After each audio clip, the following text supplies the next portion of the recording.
Читаем по-русски. Первая дача. Маленький старый дом. Большой огород.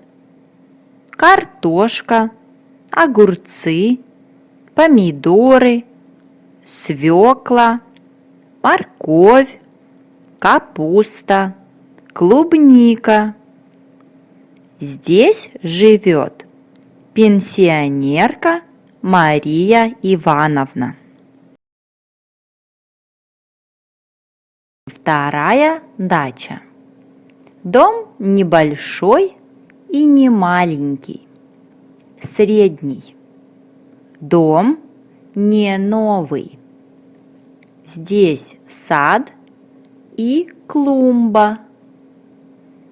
Красивые цветы.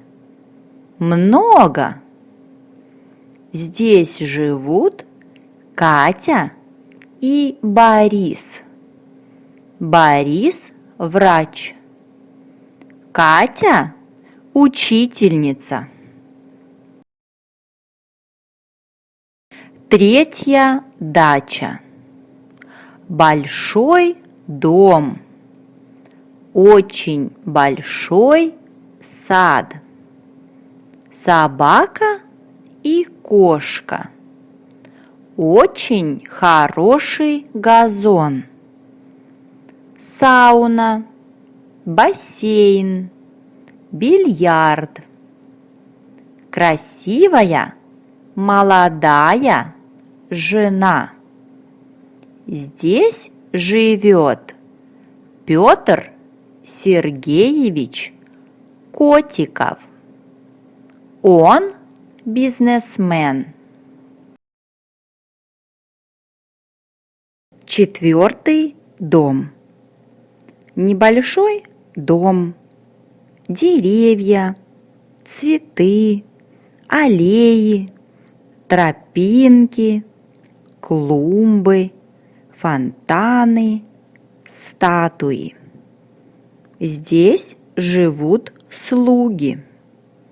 А это дворец. Это белый мрамор. Дворец огромный и очень дорогой. Здесь живет султан. Пятый дом. А что это? Это крошечный дом. Это домик. Там есть дверь? Нет. Там есть окна? Нет. Может, там есть сад или гараж? Нет, тоже нет. Кто там живет? Там живет веселый пес Тимка.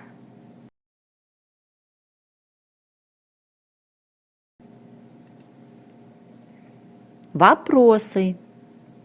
Первый дом большой? Это третий дом.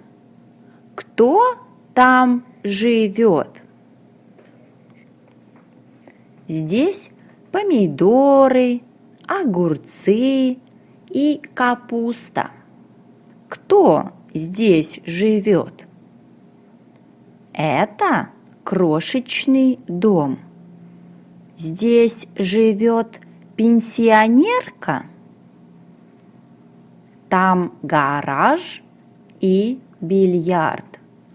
Кто там живет?